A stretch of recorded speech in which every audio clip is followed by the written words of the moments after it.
do. So I'm so excited because today I have my friend Tori Peters, and Tori is a certified consulting hypnotist, tarot card reader, Reiki practitioner, and the owner of the Connection Cove in Lambertville, Michigan, and founder of Worthy Women's Retreats. Her mission is to provide people with a place of healing, feeling wanted and supported as they go through life. Hi, Tori. I'm I'm happy to be here. Thanks for asking Yay. me. Yeah, I'm so excited to have you on the Subconscious CEO podcast. And Huri and I just got back home. I mean, we live on opposite sides of the country, but we both just got back home from being speakers at Heartland Hypnosis Conference, which was so much fun. We were just kind of recapping our time there, all the wins, all the emotions, all the learnings, right? Yes, definitely. A new experience comes with a lot of emotions and a lot of like aha moments. Yes. Yes. So we both came back, changed people with our to-do lists, probably exploded at this point, right? Absolutely. Yeah, meeting amazing people. I love being able to go to those kind of conferences. And this was a really small conference, which was it was actually probably the smallest conference I've ever been to. And I loved being able to make those intimate connections and just have those deep conversations with incredible people who are doing incredible things and healing and in business and all of that. Yeah, I would say like it was maybe a little bit bigger than the last one I went to, but I've been a nanny for 10 years. So the last conference I went to was a nanny conference. So there wasn't as many people, but at the same time, it's still like I know that this one was relatively small. And just to know that like our next one is going to be humongous. Yes. Next stop, Vegas in Yeah. July. Woohoo. We are excited about that. We're going to be at Hypnothoughts in Vegas in July. So if you're around, come see us. We'll be so excited to be there. Self care room. Yes, we'll be in the self-care room, which is essentially a healing space where we're going to be providing hypnosis, Reiki, essential oils, massage. I will not be massaging people. I don't think Tori will be either. No, not my thing. But it's going to be a beautiful space for us to help the conference attendees just kind of reconnect with their zen and get away from the hustle and bustle of being around a lot of people, because I think being at conferences or even just large spaces in general where there's a lot of people, it's very draining on your energy, Absolutely. especially because a lot of us do a lot of work either in just one-on-one in offices or working from home. I used to, I was a nurse for years. I still do work as a nurse a bit, but I used to work in like big clinics, big hospitals, and then went to work from home doing nurse work from home. And like, that's a huge change. And I got acclimated to not being around a lot of people. So going to these conferences is very exciting, but that energy is a lot to process.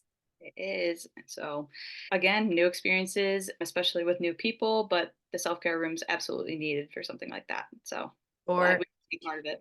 yes.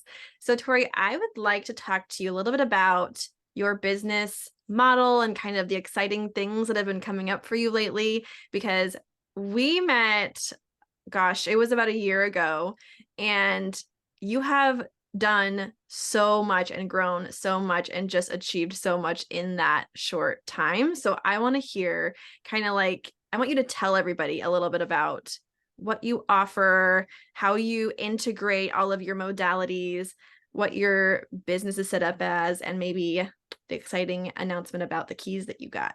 Yes.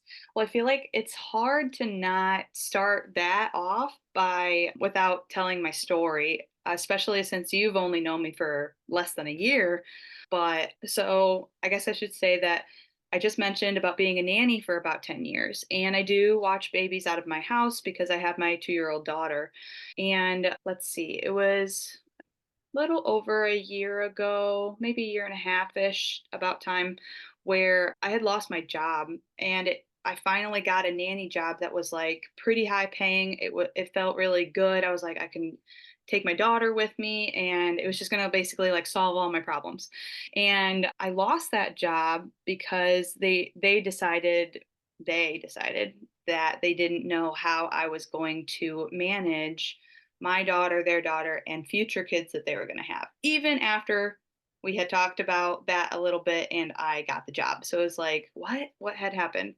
And so I was in a really deep hole. I was very like feeling sorry for myself. I felt like I was just being the victim all the time.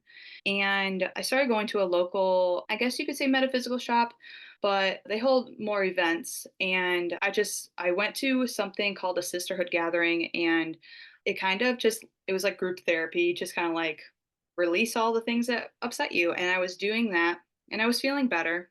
And I got offered a place to do tarot readings there because I've been doing tarot for 4 years or so. And when I had gotten that opportunity, that kind of sparked the doing events. But I also had been doing tarot for a while, and I was doing like little pop-ups here and there around my area, and I just felt like there's more to be done in my growth in my spiritual journey and in life in general. And because I was like, I have nothing right now, I remember like drinking moon water before having my tarot event, and I just asked the universe, I was like, please, I'm so ready for the next step in my career. Please provide that to me, and just put that intention into my water as I drink it for my event. Well, my friend Destiny had come to my event, and it was the first time. She'd never been to the space. She's gotten readings from me, but never to an event, a group event. And by the end of it, she told me, she was like, Tori, you when you did your grounding like meditation that you did, you'd be really good at hypnosis. Like, would you care if I gave your like contact information to my mentor? Because she's a hypnotist and I think that you'd be really good at it. And I was like, yeah, sure. Like, whatever. I'm open to it. Me thinking at the time, I'm like, I don't have a like, well, at that point, I had just got a job to kind of get me by. But I was like, I don't have any money, and like life just kind of still sucks. And so basically, she had talked to Sandra on the phone, and at like while I was cleaning up, everybody had gone, and basically told me afterwards that she wanted to talk to me. And so this was on a Saturday. I talked to Sandra on Sunday, and everything about that conversation was so good and it felt right. And then I had this little like, but you have no money. How are you going to do this? And I'm like, okay, I don't know. And so I just kept asking like spirit for signs and synchronicities, and I got every single one of them. For an example, I said, if you want me to do this, like have somebody, I need you to show me monetarily that you'll support me. So have somebody book a tarot party or something that like would make me a good chunk of money. And what do you know? I got somebody requested that night to do a tarot party at their house. And I was like, gosh darn it. Okay. Now remind you, like that's on Sunday. Sandra then like followed up on Monday and was like, so what are you going to do? And I was just like, I literally waited until the last minute. So last minute, because I was having such a hard time trusting that this was all going to work out. But classes started that Tuesday. Like we went from boom, boom, boom, and then classes started. And so I was like, I don't have books for like, I don't have the money for books or like nothing. And I told her that, and she just was telling me, well, what kind of coach would I be if or mentor if I didn't encourage you to trust in, spirit or in the universe to provide this to you instead of just like gifting it to you. And I was like, good point. And so I did that. I fully trusted after all the synchronicities. And I got some money to like, pay for the books and very slowly, but I still was freaking out the whole time. Like the whole time. And I had to have some conversations with other people, but basically I made it through and I paid everything off like within time. Like literally because we had to have it all paid by when we were going to meet in person at Boston. And just to know like to be able to trust in a financial way, because that's where I was struggling. And I was in such a dark place in, let's say, December, November, December. And for this to be in like March, April, May, something like that. Honestly, it felt like a miracle. Like, how did I pull this amount of money out of my ass? Like, it was crazy to me that it just like appeared. And so after that, after we got certified, I just felt like I am so aligned. This is exactly what I wanted to do because my whole life I've searched for to be a social worker, a counselor, a life coach. Like, I explored all of the ways that I could help people. And all I kept feeling was like it's not exactly right. It's not quite there. And then now that I've been doing tarot for 4 years and then this pops up, it's like that fits perfectly. This is exactly the mesh of like therapy, but also the like a little bit of the metaphysical side, which I like because that's a part of me. And so with that coming about, I just felt like on top of the world. And so I just started like really working on the wounds that I had, and it has transformed into so many beautiful things in my life. So, I got to be a speaker first time, just put myself out there. And I mean, gosh, a whole bunch of other good things. I'm trying to come up, like trying to think of. Led a retreat. Oh, the retreats. Yes, that's true, because I did do the retreat. I did. I just threw myself out there too. People were wondering how I went about that, and I was like, I just put it together and bought an Airbnb and hope for the best, like hope that people would sign up, like, and that all really came about because of certain, again, wounds that I have and had, like money wounds and feeling like not being wanted or included, really. And I just wanted to put that together. And so the retreats was actually a really big thing, a confidence booster because it sold out. And so I was like, gosh, the feedback that I had gotten after the retreat was, again, so like I'm meant to do this, to provide this space, to provide this kind of community for other people. And so I've just been running with it. Like, I've got more retreats that I'm doing coming up because of this first one. I can only imagine that I'm going to be a speaker again at more conferences. And then, I mean, look, now I got keys to a beautiful space that again fell into my lap because I was not looking for it. I always knew that I wanted to be a part of something like that, but it fell into my lap because I became pretty good friends with the current owner of that space. And after selling out my tarot events at her space, was the first time of selling out tarot events, that she told me that her lease was ending. And I was like, oh my gosh, what can I do to support you? Like, how can I make you stay, basically? Like, what can I do to help? And she just was like, Tori, I want to still be here and I love all the work, but I just don't want to be in charge anymore. I don't want to deal with all the hard things of bills and trying to keep renters and, stock and all of that. She's like, I love being here and I love doing this work, but I just don't want to be in charge anymore. And she's like, I think you'd really be good at it. I see a lot of my old, like my younger self in you, and I think that you could really flourish. And I would just, I'd think about it if I were you. And so I thought about it, thought about it. I looked in old journals and saw how I manifested this because I put down that I wanted to own a successful holistic shop where people worked under me. And I mean, that was almost 4 years ago when I wrote that down. And so I kind of like forgot that I had wrote that down for so many times in a journal. And boom, here it is. And I think the biggest thing is that that owner still plans on being around, so she can be my mentor in this business area.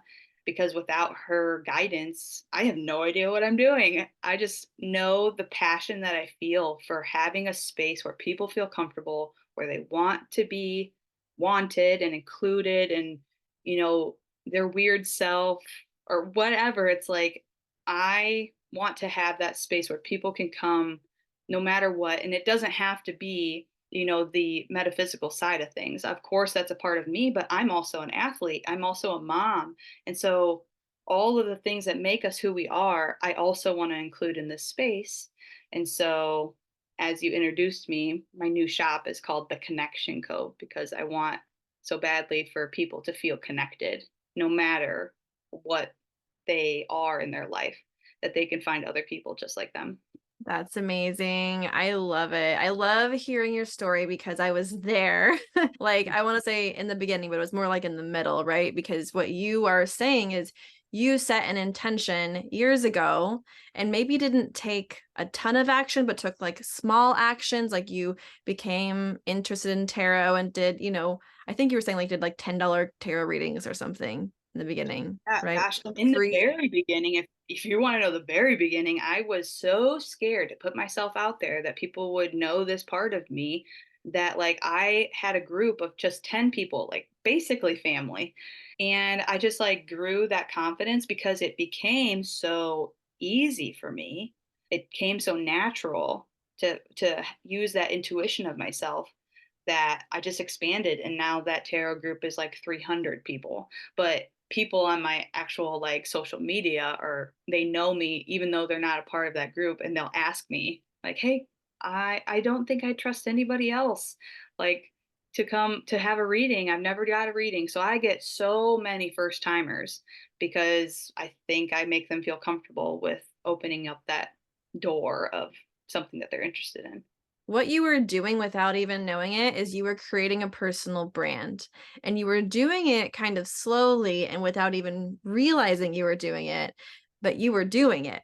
You were branding yourself, you were getting comfortable on social media, you were kind of staying like small in your little group, but then people started talking, and maybe that didn't happen rapidly, but then 4 years later, 3 years later, when you did have kind of like an expanded vision for yourself and you had this desire and you kind of put it out there to the universe like, hey, I think I'm ready for something more, then bam, the Bam, bam, universe like boom boom boom lined it up for you right away and gave you the connection, then booked that party. Yes, you were doing the work. However, when we are acting in alignment with our desires and we at least put the intention out there.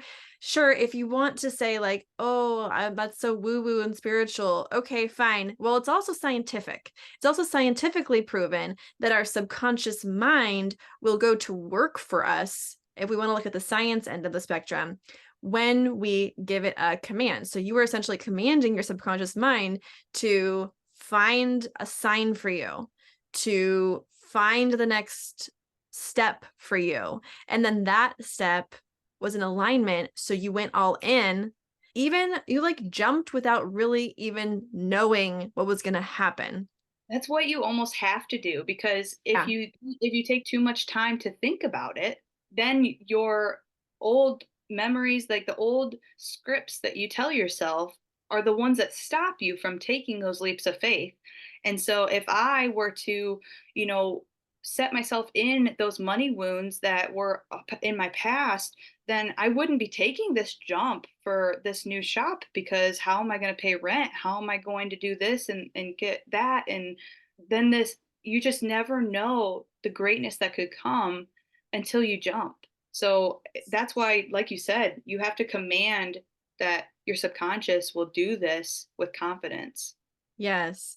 And it's almost like you have to become the version of yourself that you want to be, that you are stepping into, making decisions in alignment with who that person is, and become like an even more like fully expressed version of that like higher self you're stepping into, who has the shop, has the certification, has the clients, is fully like herself on social media, is fully not afraid to be seen and to be heard and to get paid, the your worth, to go speak on freaking stages. Like when you start showing up as that person and expressing the why, like, why am I doing this? Because I am meant for more, because I know what I've been through can help that next person become a better version of herself or himself, because I know that this is what I was meant to do. This is my purpose, to help elevate consciousness,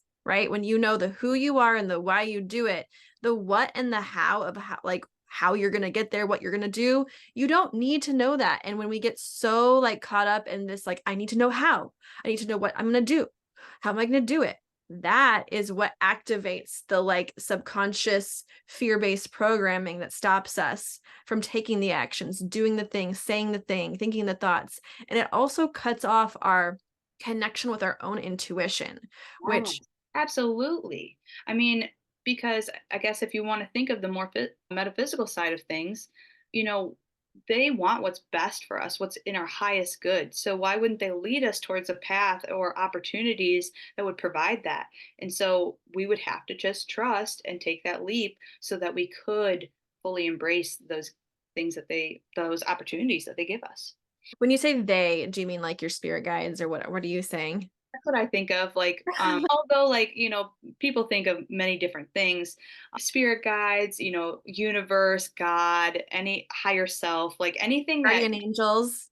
yeah, anything that we think that helps us kind of calm our fears and trust, because sometimes our subconscious is really loud if we don't really work on that. And so to trust in a higher power or somebody else that's, you know, around us is almost like a cheat code. It helps us work through that to get to where we want to be. Yes. And so when we were at the conference last weekend, your speech was amazing. And you actually did more than a speech. You helped guide us, whoever was in that room in the audience, through a process to eliminate, or was it to eliminate grief or just to come to terms with grief or to transmute grief into growth, right? That was, Yeah, it's not getting rid of it because grief never leaves. I mean, it's a part of our story and a part of how we feel things as humans. And so, yes, it was more of transmuting that into growth or how to cope with it on the daily or even just the waves, because some people are really early on their grief journey and some have been on that grief journey for a while, and so they have those, like, those big waves that really take you over. And so, yeah, this was something I was very passionate about talking, because if there's anything that I want to do is to help people, and how I something that I think affects everybody is grief. And so to touch on that topic was something I thought anybody could learn from. yes. And I can just say it was an incredible process. I was almost upset, not really, but I was going immediately after you to my speech and I was bawling my eyes out and I was not expecting it. I'm like, dang it, Tori. I Now I gotta go think fix my everybody would feel that makeup way. and leave this room because I'm gonna go talk about social media and business. I think a lot of people were, I wouldn't say upset, but like, I don't think that Right. they didn't expect the real emotional feeling, because I mean, the process that I went through, not only talking a little bit about myself and how that came about, me growing up, learning from watching like Sylvia Brown and John Edwards, and now today we have, Teresa Caputo and Tyler Henry and people like that. Those older ones were what shaped my passion for wanting to help people through grief, because I saw the healing that they provided. And so I was thinking, now that I am a hypnotist, I'm still passionate about that, but how can I make this something that feels so real in a different way? So you have to think yourself, all these hypnotists have such a good imagination and so powerful with their subconscious that they were able to imagine meeting up with that person. And that's why it was so powerful in my hypnosis aspect of my speech, because I don't think they expected to actually feel all the feelings and I mean, just experience all the senses that they had meeting someone Yes. away. And that's the power of hypnosis. It's really just amplifying your imagination because on a conscious level, you can imagine things, but when you go into that state where you're kind of like eliminating the chatter, which is essentially like your conscious mind trying to talk you out of things or tell you that it's not real, you are able to really truly like experience vivid visions while you're awake, right? Because you're awake during this. We were just sitting in chairs in a conference room. We all Weird. knew that. I just think that, yes, because you were speaking to a remote hypnotist, it was very powerful, but the process could also be powerful for anybody. And I know that we can't really like take everybody on this episode through that process. People could contact you later if they're interested in going through it with you. However, what I would love for you to share about is a little bit more on your pre-talk and the facts that you shared about what were you saying about how many times people have to tell their story, their Yeah, grief that was my story? opener. Yeah, that was Yeah, my can you say that? Would you be willing to share that? Because I think that was so powerful.